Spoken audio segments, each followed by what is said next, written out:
precious things, no hands too hard to mingle with the flame. There was no poet there to write down everything. I still get that lost sometimes every day, yeah. But I'm still turning, I'm still turning. Drink the water, drink the water, drink the water to keep from drowning. Oh yeah, to keep from drowning. Oh yeah. So with some bird I went flying all around, and I saw angels' works of art.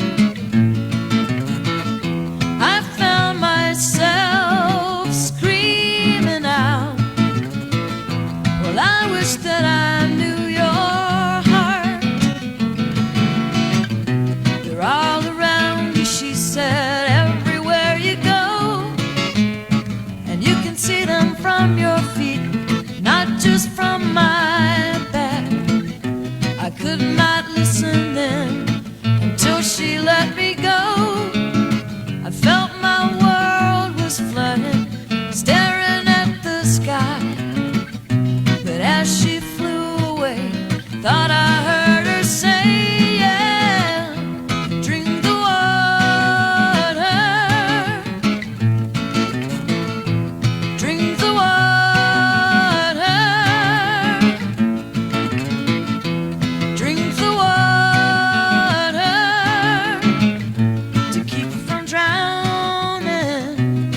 Oh yeah, to keep from drowning. Oh yeah.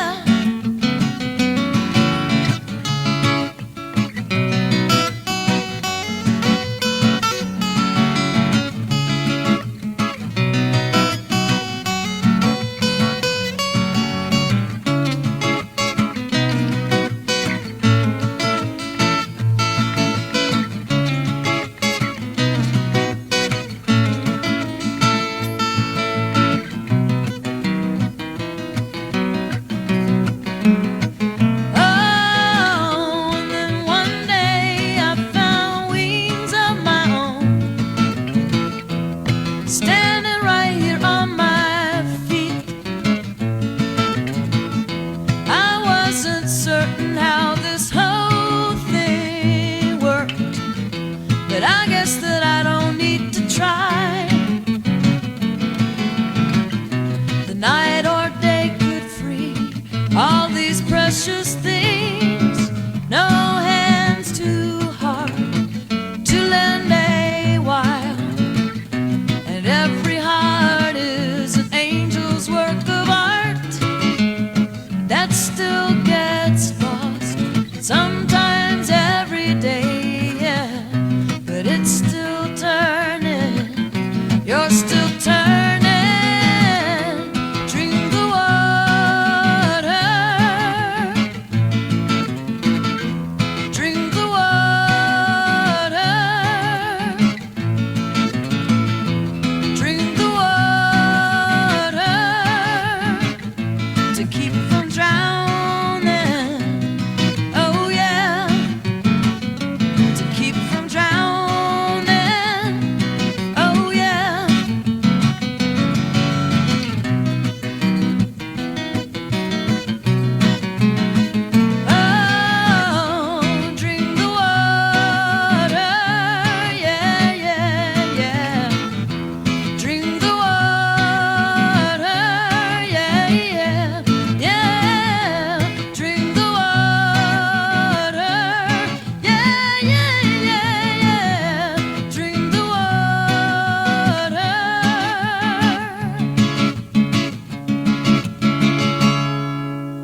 Good morning. Welcome to All Souls Unitarian Universalist Church. Welcome here in the sanctuary, and welcome to our friends on Facebook Live. We were indeed a little late getting on. We are learning once again how to do church, and we appreciate very much your patience as we climb yet another learning curve to learn how to do this dual platform worship. And we have several different people that are training to be part of our tech team, and we welcome anyone that that is good at that kind of thing and would like to join us in that endeavor. If you wish to worship with us, you are welcome here, whatever your age, race, gender identity, sexual orientation, background, nationality, political affiliation, whatever, you are welcome. And we appreciate that you are with us here and virtually. We do try to front load our service with some announcements, just so you kind of know what's going on. And a couple of things I wanted to let you know. First of all, we are having on December the 12th, a holiday park market. If we're hoping to get the vendors for that. If you are an artist, a sketch artist, a fabric artist, a baker, any creative endeavor that you have, or if you want to sell some stuff, if you've got some stuff around the house that you would like to sell, you pay a very modest booth fee of $25, and you can park your car in our parking lot and set up out of the back of your car, or use the space and set up tables. You can use the space however you would like to. But you can come here and sell your wares, and hopefully we'll have some good weather and some traffic coming through here to buy your stuff. So we hope that you will think about that. And there's a registration online, and there are also paper forms here at the church if you want to do that way. And you can just write a check, or there's an option to pay online if you go that route. I wanted to bring up our board representative of the day, Jennifer Russell, who is also part of our tech crew today. So thank you, Jennifer.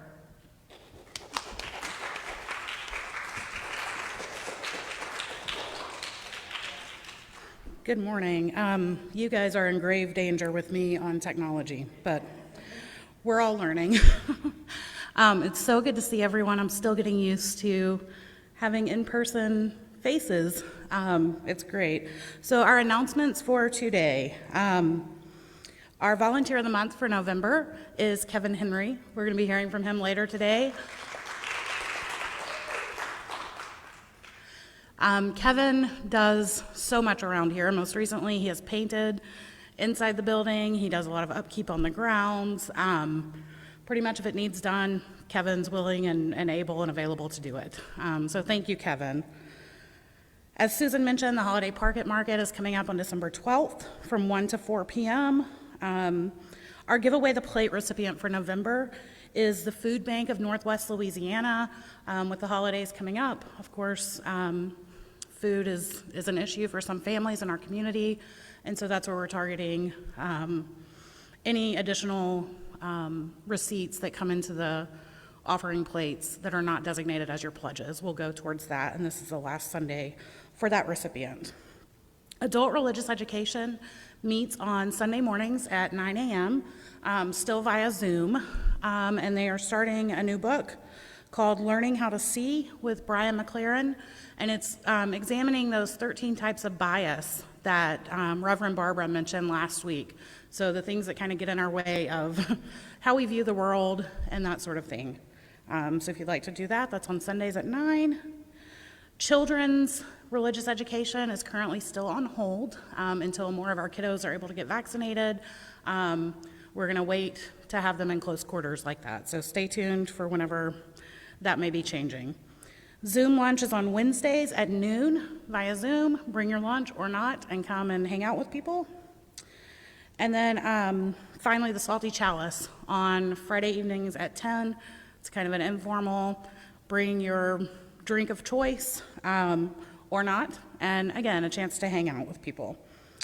And then finally, the Highland Blessing Dinner on Thursdays from 5 to 6:30. You must be vaccinated, but there are volunteer opportunities there.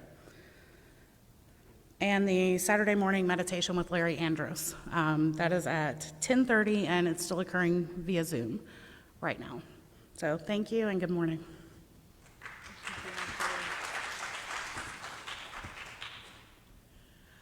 And speaking of Reverend Barbara, her mother has been in the hospital, and she's been dealing with her. So please, in your prayers and meditations and thoughts, please keep her close in your heart, and her mom as well. And I now invite you to settle up. I'm sorry, I do have one more thing. There is a member of the church, a newer member, who is interested in doing a study group based on a book by Richard Rohr. It's a book of Advent meditations, and we're going to talk a little bit more about Advent, the season of Advent today. But it's a book of Advent meditations, very much, of course, from a Christian perspective because it's Father Richard Rohr. But it's a wonderful book. It's a wonderful book, and if you're interested, I can connect you with the person who will be doing it. It'll be just a small group study, very informal, and it's either going to be on the remaining Saturdays or the Sundays of Advent. I don't know, Sally, have you heard what's, okay, all right, I'll connect with him and see what's up. Anyway, now I invite you to take a breath,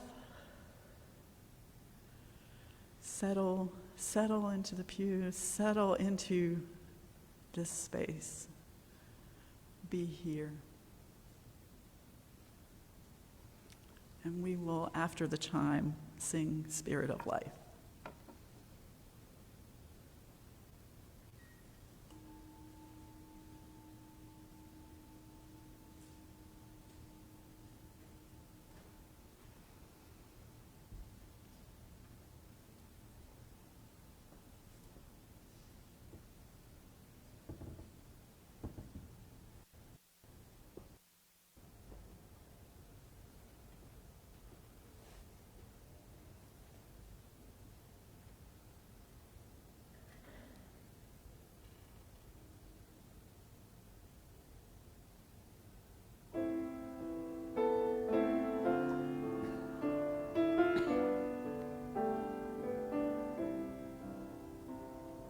Spirit of life, come unto me.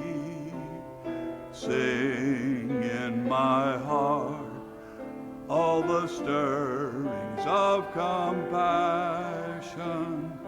Blow in the wind, rise in the sea, move in the hand, giving life the shape of justice. Roots hold me close, wings set me free. Spirit of life, come to me, come to me.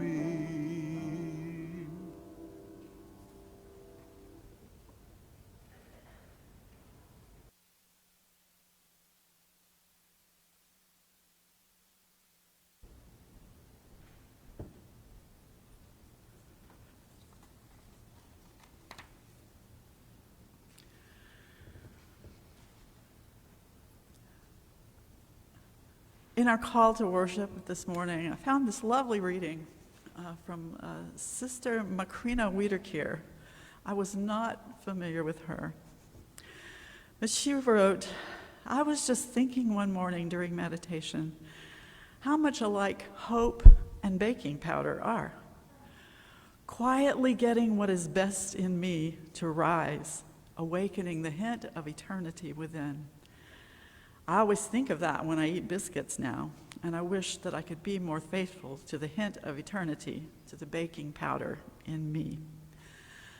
I love this poem, and I just learned of it this weekend, but it made me think of my own recent baking experience. I am a COVID cliche in that I've been baking sourdough for a little over a year now.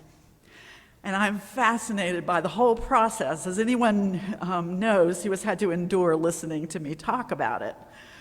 Instead of baking powder or packaged yeast, sourdough starts with a starter, makes its own yeast out of mere flour and water.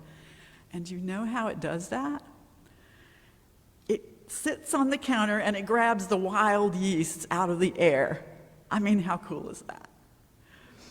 This stuff you can't even see infuses itself into these most humble of ingredients, and eventually you work through a process and there's bread. And some of it's incredible, and even the duds are pretty delicious. And so, to paraphrase Sister Macrina's reminder, I wish to be more attentive and faithful to the sourdough in me.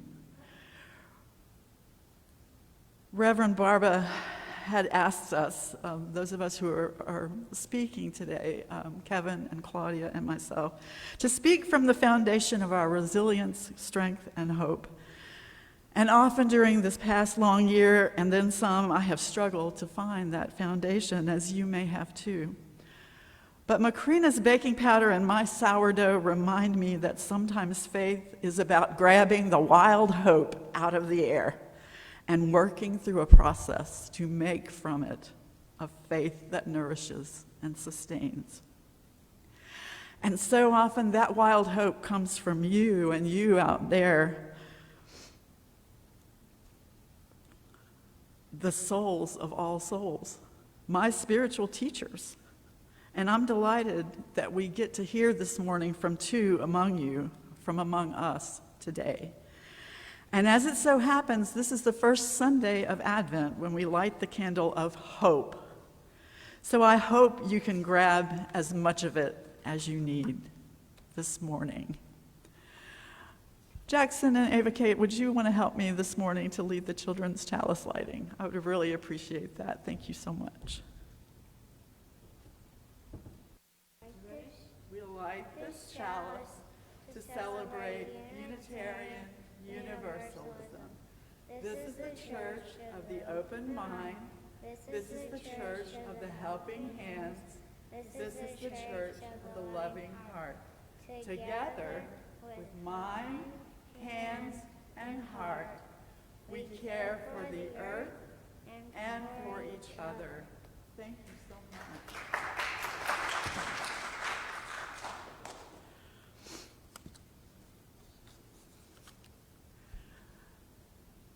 Jackson and Ava, may I share your news from this week? Is that all right?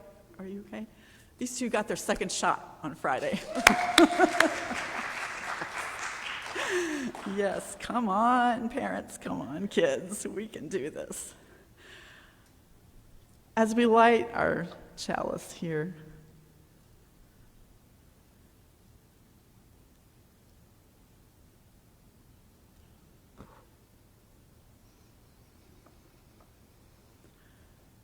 we heard these words adapted from Melanie Davis. Under the right circumstances, and with proper adult supervision, of course, playing with fire is a delight. Imagine being gathered around a fire pit as the crackling flames invite us to sing and dance and roast a marshmallow or two. Our chalice also invites us to sing and to dance and to play, although with ideas rather than marshmallows. The flame encourages us to explore who we are, who our neighbors are, and where we are on our spiritual journeys. Today, we light this chalice in the spirit of play, in the spirit of the dance, in the spirit of our many paths and the places where they converge. In this season of Advent, let us trust the light to guide us in this hour and in the days to come, finding hope, love, joy, and peace along the way. Would you join me in our unison affirmation? You may rise in body or spirit, and the words will be on the screen.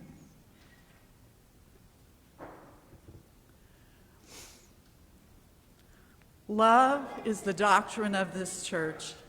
The quest for truth is its sacrament, and service is its prayer. To dwell together in peace, to seek knowledge and freedom, to serve human need, to the end that all souls shall grow into harmony with the sacred. Thus do we covenant with each other. And I want to thank Bob Jordan for helping me lead singing today. Our hymn is We Laugh, We Cry. It is number 354. It's a long one, but the verses were just perfect for this service, I thought. All 4 verses. All 4. Do it. Oh my. You may get it right by the 4th one.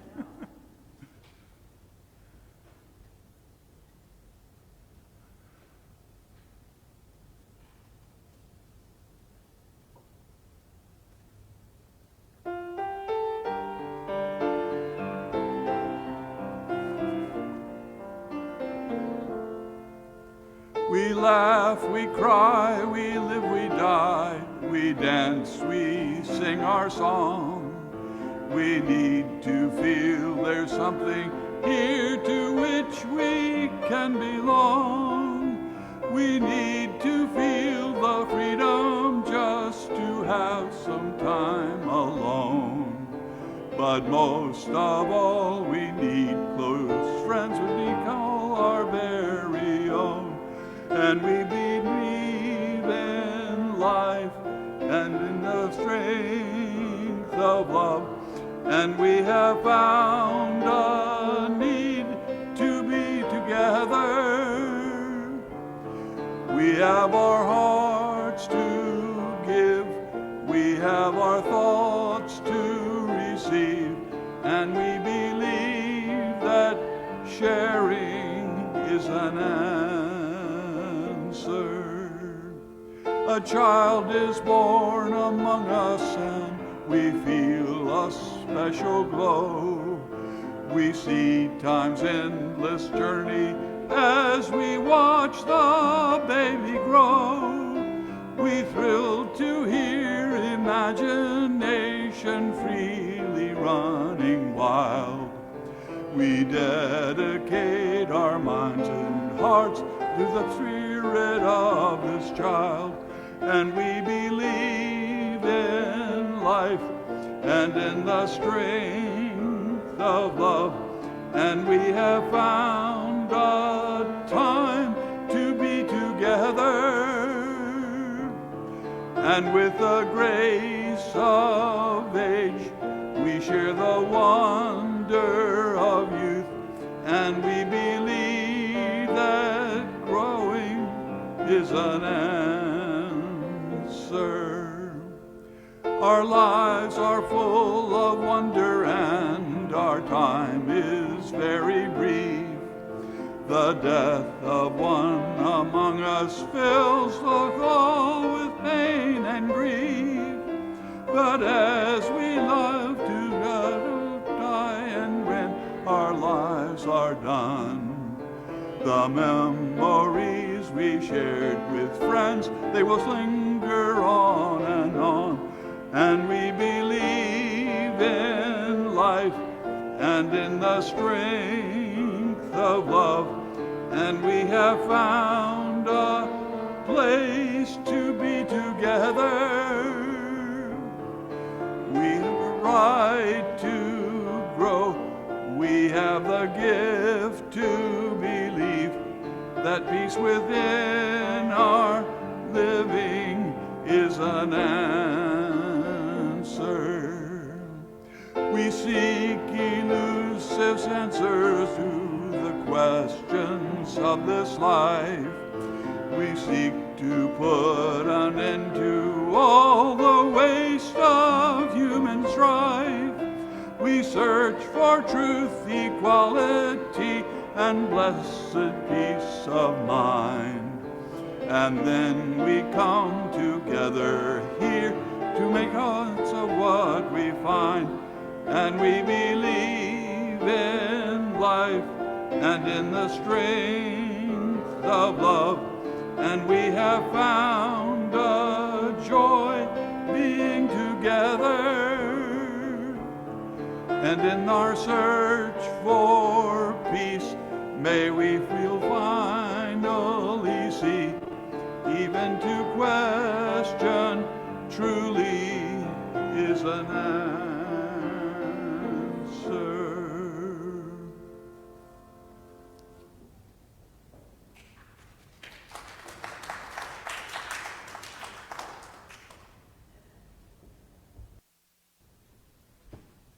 Thank you, Bob, and thank you, everybody. You made it.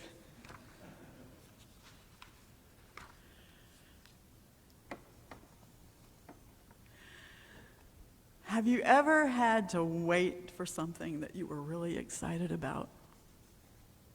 Maybe you were waiting for your birthday, or waiting for a really fun sleepover at a friend's house, or vacation, or Christmas. And when you've been so exciting waiting for something wonderful like that, did one of your grown-ups, or if you are a grown-up, one of your friends or family members say, "Calm down, take a breath. It'll be here when it gets here. It'll happen when it happens, and you just have to wait." This is a season of Advent, which is a time on the Christian liturgical calendar that is a time of waiting for the birth of the baby Jesus. And just like that parent or that friend who reminds us to calm down and slow down and breathe, Advent calls us to do that as we're waiting for Christmas. Families that celebrate Advent will generally do so with a wreath of greenery, like this one that's here on the pulpit, into which are nested at least 4 candles, 3 purple and 1 pink, representing hope, love, joy, and peace. 1 candle is lit each Sunday. Today marks the lighting of the first candle for hope.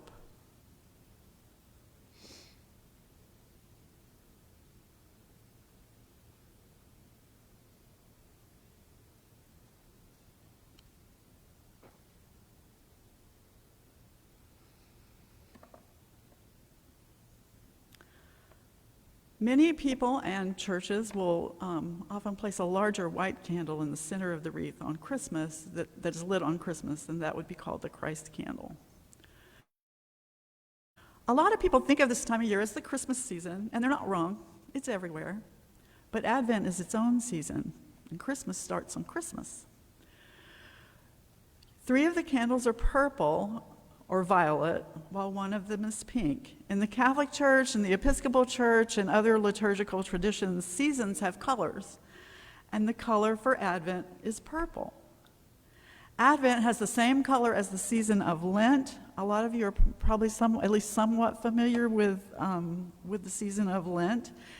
It's longer. It's 40 days leading up to Easter. And it's very solemn because the Christians are thinking about the sacrifice that Jesus made. And people are called to give up something that's important to them, whether it's a favorite food or a favorite activity, or some grown-ups give up Facebook. I know I had a friend who gave up single-use plastic for Lent. I thought I was really impressed with that. But anyway, there was a woman, St. Catherine of Siena, who called Advent the Little Lent because it's not as long, and it's certainly more joyful. It's not as somber. But this waiting, too, should be a time of quiet meditation and contemplation, focused on hope, love, joy, and peace as we wait for the birth. And by the way, the rose or pink-colored candle is the candle of joy for the 3rd Sunday of Advent as the time becomes closer. So as Unitarian Universalists, we can honor this story at a really human level, celebrating the baby just as all babies should be celebrated and cared for. There was once a very well-known Unitarian religious educator named Sophia Fawes who wrote a poem that says, "Each night a child is born is a holy night." We've read it many times in service, probably will again at some point this season. And it reminds us that we're called to work for a world where that is true for every child that is born. And we can also celebrate the mystery and wonder of the story of a miraculous birth long ago as a new birth of love, hope, joy, and peace in the world.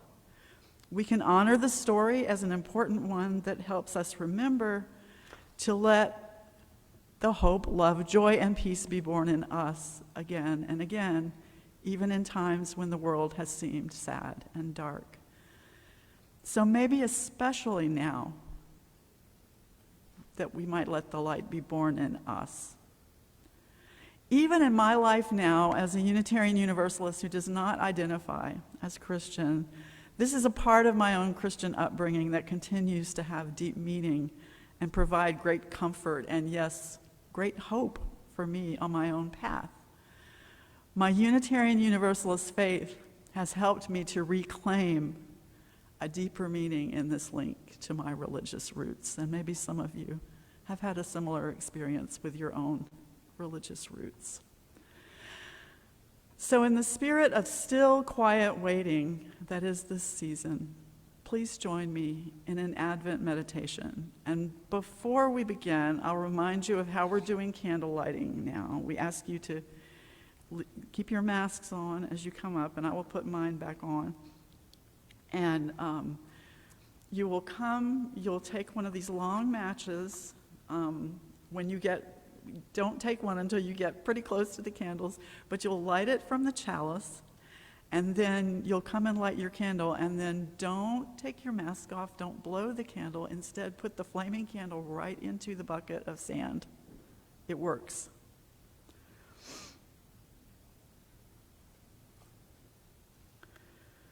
So I invite you, as the season invites you, to slow down, to be still, to be truly present as you notice your body settling into the pew or into your chair at home. Take a deep breath in through your nose and out through your mouth. Do it again. And try exhaling longer than you inhaled. If you are counting in your mind as you breathe, you might inhale for 8 and exhale for 12. But do what is good for you at your pace. And each time you exhale, feel your shoulders start to relax down from your ears. And then relax them just a little more.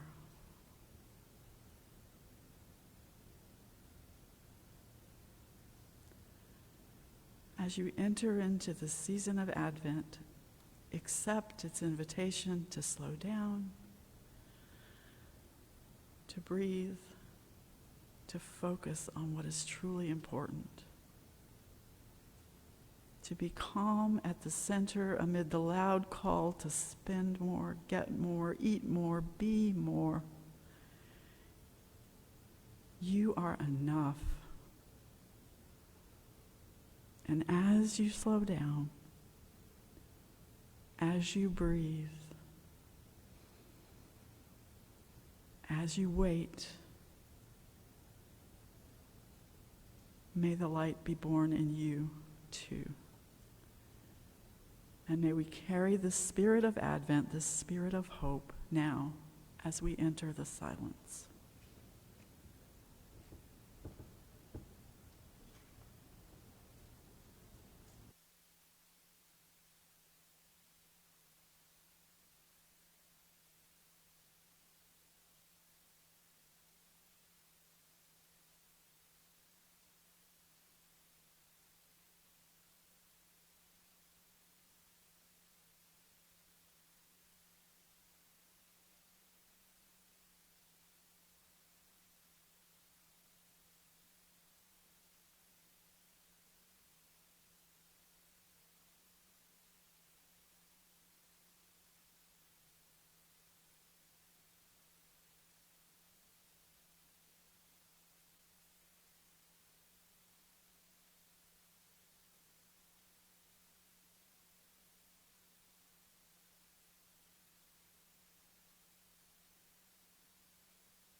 two ways to go.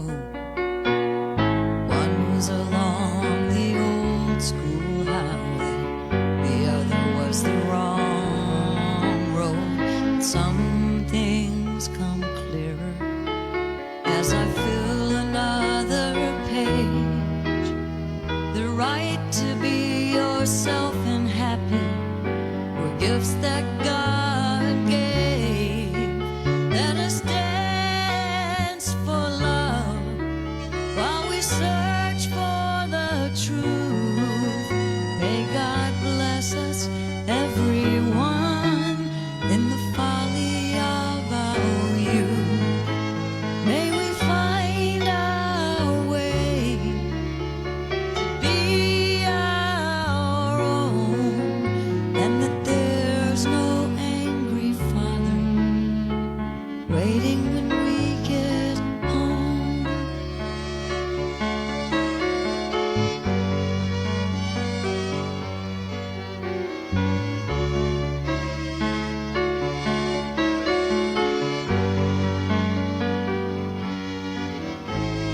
Best I can determine, all the shame, guilt, and brimstone were dreamed up by an ancient council. We were afraid our dreams would roam, but before I come full circle and the old school is then mine, I'd like a chance to leave the children a God that is love and kind.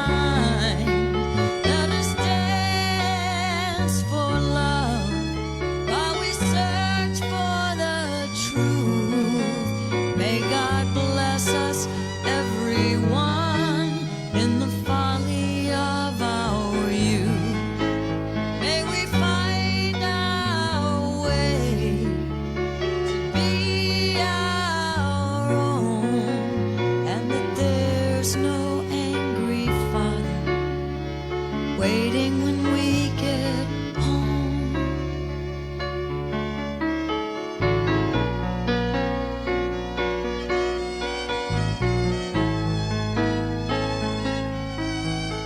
Let us dance for love while we search for the truth. May God bless us, everyone, in the folly of our youth. May we find our way to be our own, and that there's no angry Father waiting when we get home.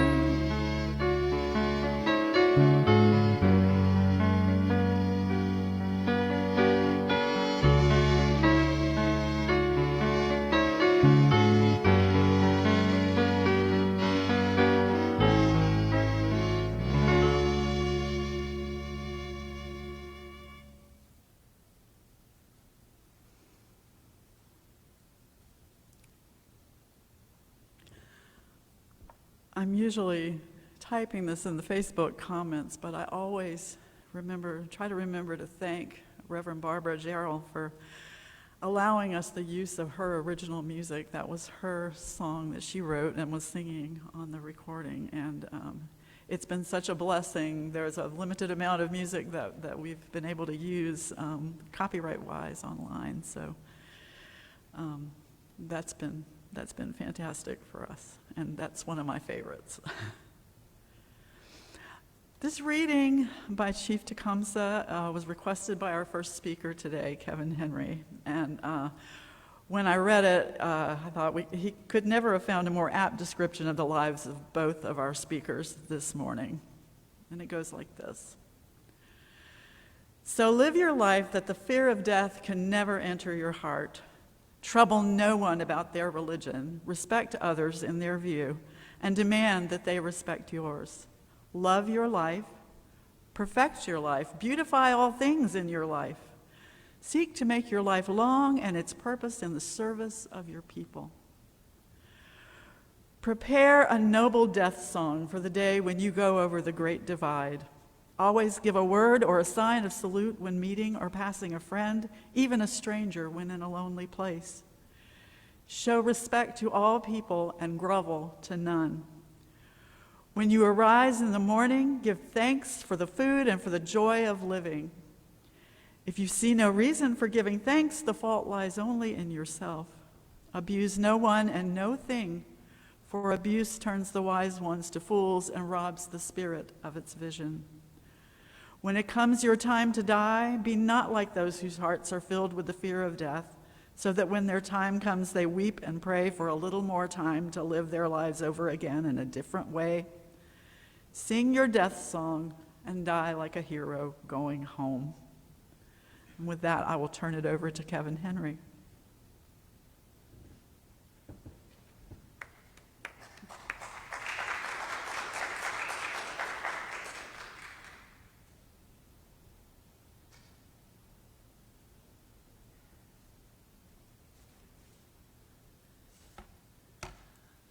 Y'all pardon me, I had a hard time getting this together. Because last time I stepped up here to speak, which was actually the first time I stepped up here to speak, and couldn't be the last time I was up here because here I am again, and now the rest of my mind will be occupied while I do this. Just got to know me, y'all. See, last time I was up here, I spoke of my obligation to this congregation and to the Thistle Grove ADF Druids.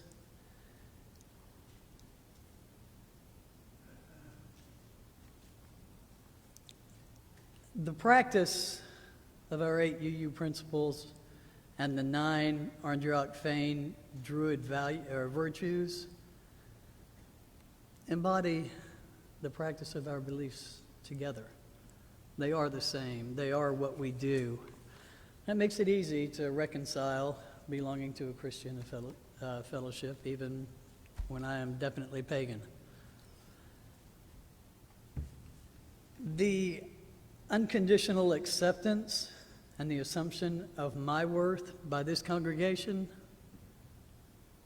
made it easy to become a part of the larger movement and led me to the Druids. Don't ask me how that quite worked, but I think it was just virtue of the ground we're on here.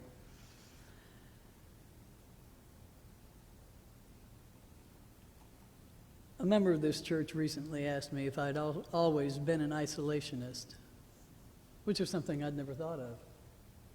But it was definitely true. I avoid people like the plague. So it's hard to understand people. I can go out here and spiders can communicate with me. I can hear rabbits.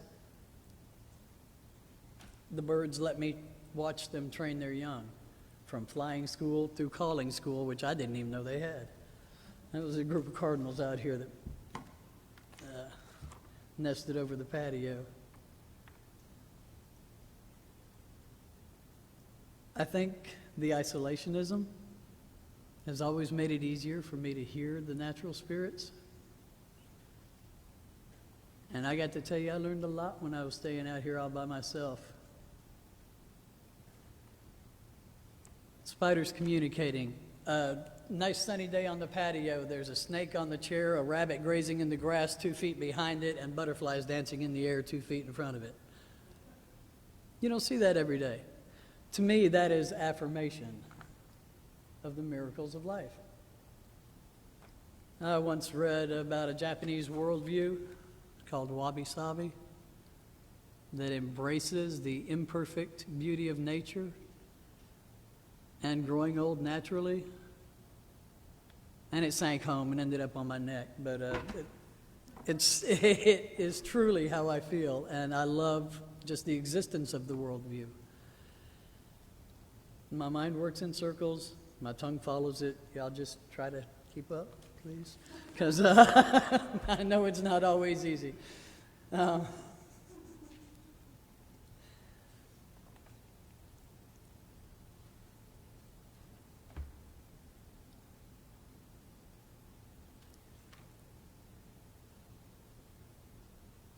I was always a practicing theist. as a youngster. Because every now and then God would talk to me, and I knew it. He didn't always talk to me when I wanted him to. And I got to thinking about how humanity probably created religion in the first place. And therefore they dreamed up all the gods, therefore they're all there.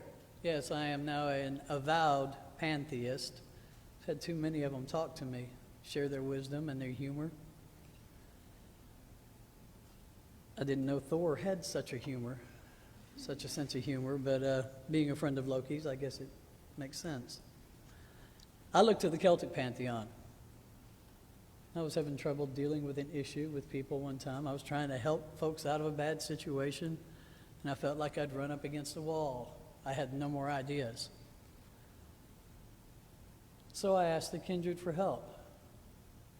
Now, Andriach Fane looks at 3 groups of spirits that interact with us. We look to the ancestors, both those of our blood, of our culture, or by nature of the ground that they lived and died on that land which we're walking on. We call on the nature spirits, those we see and those we don't see. And we call on the shining ones, all those deities. Andriach Fane deals with Indo-European cultures, but I found lately during ritual we will call on the gods from all pantheons that are willing to work with whatever energy we're trying to raise for whatever purpose. And it's amazing the confirmation I get, the affirmation I get from every aspect of my worship. All of that gives me the strength and courage to keep moving. I know I'm not the only one pursuing these goals. There's a whole bunch of us. And it's not just this group. People worldwide raising the global consciousness, if you will, keeping us in touch, more aware and compassionate of each other. And that's the one I really have a hard time with when I run across those, practicing Schadenfreude, yes. Those who revel in the misery of others. I have trouble. I need much reminding to be compassionate toward them, and I get that right here. Barbara's real good about reminding me of that.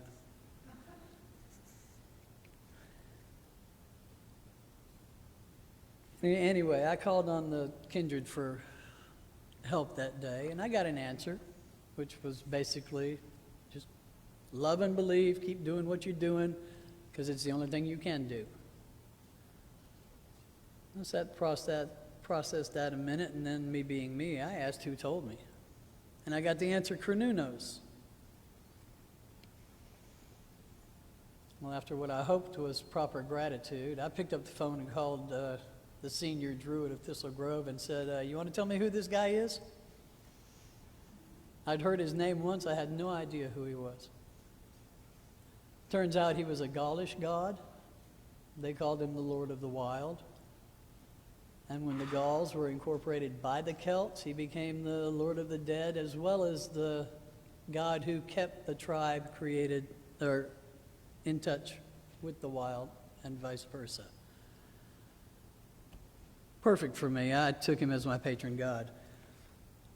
I don't know about the dead thing, but it has helped me to call on the ancestors with more confidence, I'll tell you that.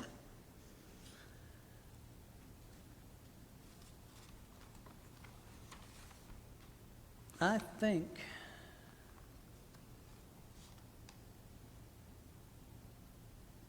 I've covered everything out of order. Unless y'all want to hear about how the spiders communicated with me and how I watched the moths rescue smaller insects from single spider silks, or a lot of things I saw out here while I was staying here by myself. You might want to try it someday. These groups, this congregation and Thistle Grove, have helped me learn how to stay grounded, stay focused, and stay in the moment so that I can enjoy these miracles every day. And I think that's about all I have to say. I'm going to leave you with a quote I ran across the other day. by a lady by the name of Cheryl Stayed. She says, "It is impossible for you to go on as you were before, so you must go on as you never have. And with perceptions changing daily, I find that to be a truth in itself." Thank you.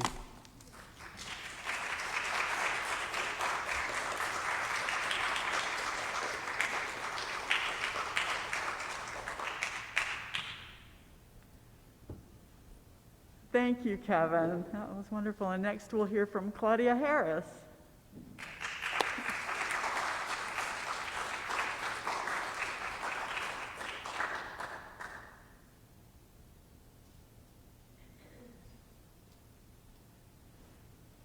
Well, good morning.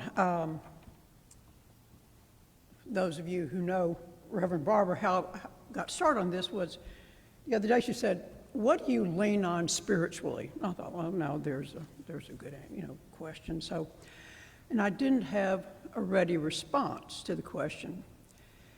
So it required some amount of reflection on what I believe in, what I trust, what I rely on, what carries and sustains me.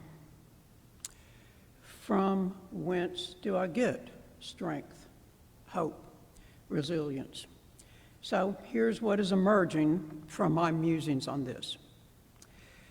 First, that the spirituality of my understanding at my more advanced age, I did turn 70 this year, and kind of amazing to me in this thing, anyway, how that happened. And what I'm aware is that I have a similar, although not the same, sense of spirituality as I did during earlier stages of my life. I would say that now at this point, I'm not seeking answers. I don't think of spirituality as a problem-solving method. It's not CBT. It's not dialectical behavioral therapy. It's not anything like that. It's not a problem to be solved.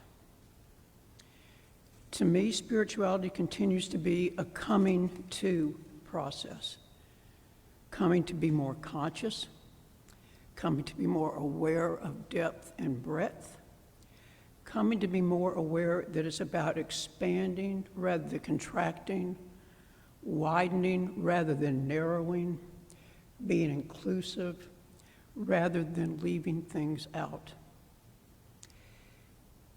It involves coming to believe, to know that spirituality has nothing to do with a creed, with dogma, nor any particular theology, that it cannot be taught, manipulated, or measured. There's no MRI, X-ray, PET scan that will reveal or locate spirituality. Now, I do get it that when facing mounting losses, random accidents, inexplicable violence, mortality, that it's tempting to get seduced by cheap cliches, fear-based spiritual snake oil. So, at this time in my mature life, I seek a more mature spirituality that now includes the UU principles, because I found them to be great coordinates, like a spiritual GPS. Essentially, for me, it means everyone counts. We're all connected to each other and the universe, and that our experience matters. I lean on a sense of connections in the here and now, and also to the past, that the eternal questions have been and always have been present. I realize that people now and forever ago face them. That no one is exempt informs me. Years ago, I worked in a head injury unit. I was waiting to have a conference with a woman somewhere in her mid-40s whose husband had suffered a severe head trauma, and he was in our unit, and I was waiting to have a conference with her. She didn't come in, and I found out later that on the way to the appointment, she'd been involved in a motor vehicle accident in which her 10-year-old son died.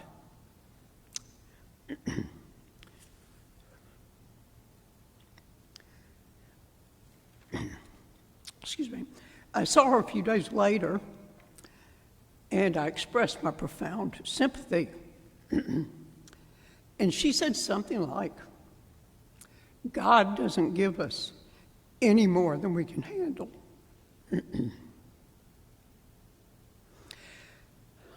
At the time, I remember, I marveled at this, but felt vaguely that I should protest and point out to her how unfair her life really was. That maybe she just didn't realize that.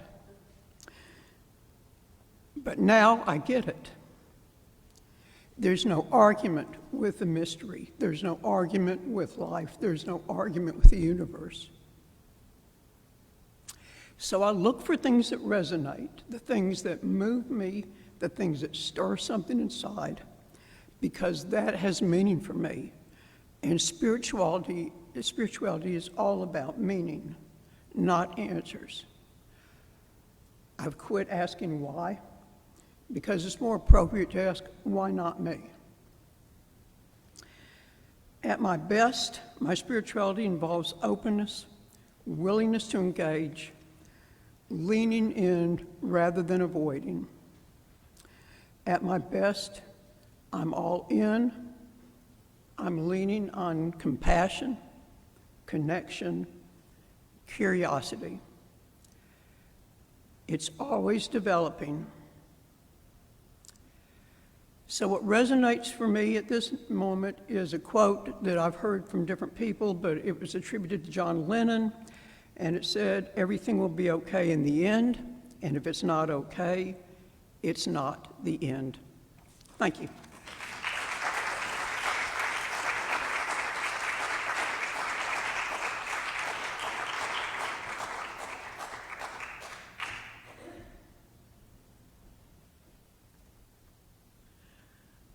Thank you both. If you are new to Unitarian Universalism or kind of checking us out, that is just a tiny peek into the vast spiritual diversity of this congregation and of Unitarian Universalism. And I've had many people ask, well, so what unites you? You know, if you have all these different perspectives, well, I think you heard, first of all, a lot of the common themes that ran through both of these talks, but also we are united by covenant. And that is the way that we agree to be together with each other and create community and work together for a better world. And we learn from each other's different perspectives. As my husband and others in the computer world tend to say, it's a feature, not a bug. You know, it's the reason we're here. Our closing hymn is When Our Heart is in a Holy Place. The words will be on the screen. Or if you would like to look at the hymnal, it's 1008 in the teal hymnal, Singing the Journey.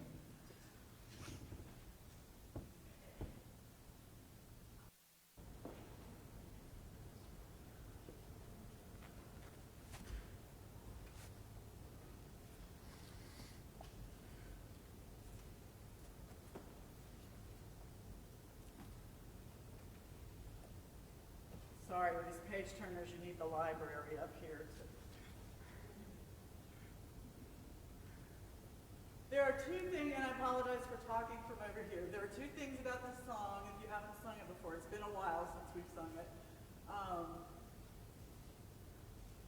There is a pause on that third page where you would say, see our faces in each other's eyes. There's a beat that a lot of times people don't expect it if they haven't sung the song before. So just follow Bob. He's gonna lead you. It'll all be good. And the other thing is when we sing the third verse, we go back again and sing the chorus. And then there's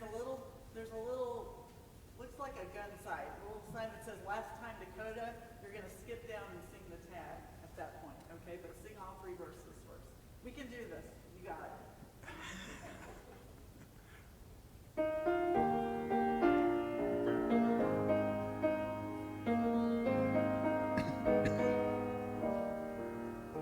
When our heart is in a holy place, when our heart is in a holy place, we are blessed with love and amazing grace. When our heart is in a holy place, when we trust the wisdom in each of us, every color, every creed and kind, and we see our faces in each other's eyes, then our heart is in a holy place. When our heart is in a holy place, when our heart is in a holy place, we are blessed with love and amazing grace. When our heart is in a holy place, when we tell our story from the deep inside, and we listen with a loving mind, and we hear our voices in each other's words, then our heart is in a holy place. When our heart is in a holy place, when our heart is in a holy place, we are blessed with love and amazing grace.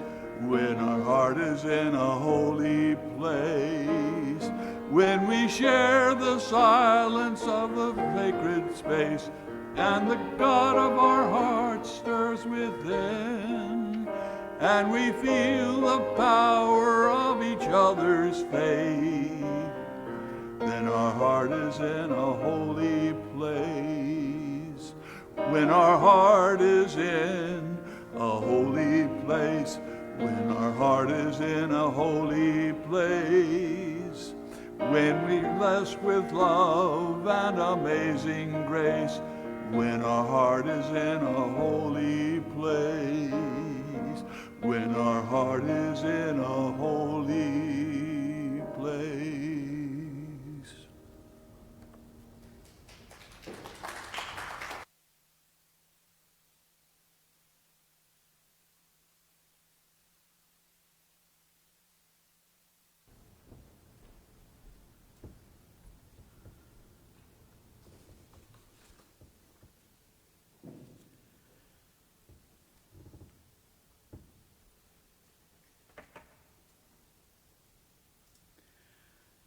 We extinguish this first candle on our Advent wreath,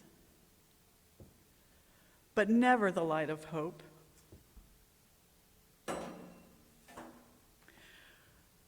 We extinguish our chalice,